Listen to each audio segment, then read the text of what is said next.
जय श्री कृष्णा मित्रों। आज हम आपको श्रीमद् भागवत गीता का महत्तम अध्याय 3 सुनाने जा रहे हैं, तो कृपया कर इस वीडियो को पूरा देखें और आप सभी इस चैनल को सब्सक्राइब जरूर करें। धन्यवाद। तो चलिए अब शुरू करते हैं। श्री विष्णु ने कहा, हे लक्ष्मी जी, तुमने दूसरे अध्याय का महत्तम सुना। अब मैं तुम्हें तीसरे अध्याय का महत्तम सुनाता हूँ। एक ब्राह्मण नित्य ही खोटे कर्म, चोरी आदि किया करता था।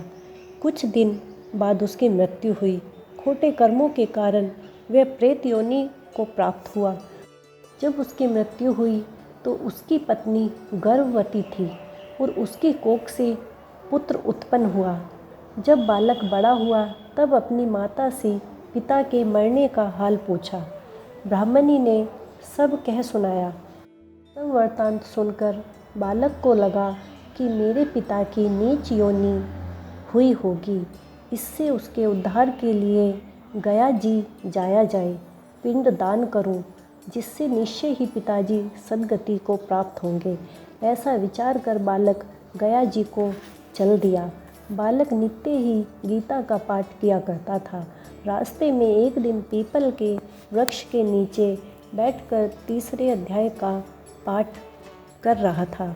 संयोग से उसका पिता भी प्रेत योनि को प्राप्त होकर उसी पीपल पर निवास करता था।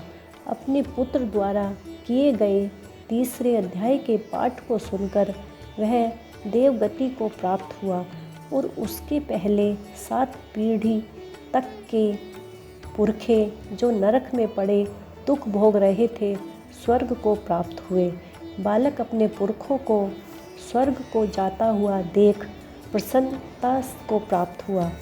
इसी तरह ज्ञानपूर्वक जैसे नौका को बनाकर मनुष्य सागर से पार उतर जाता है, उसी प्रकार कर्म द्वारा मृत्यु रूप इस आसार संसार रूपी समुद्र को तर कर मनुष्य ज्ञान द्वारा मोक्ष को प्राप्त होता है।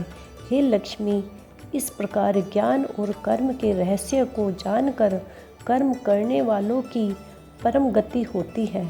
इसलिए जो पुरुष इस अध्याय के गुण तत्व को जानकर या उसके अनुकूल आचरण और पाठ करेगा, वह अवश्य ही मोक्ष पद को प्राप्त होगा। श्रीमद् भगवत गीता महत्तम अध्याय 3 समाप्त।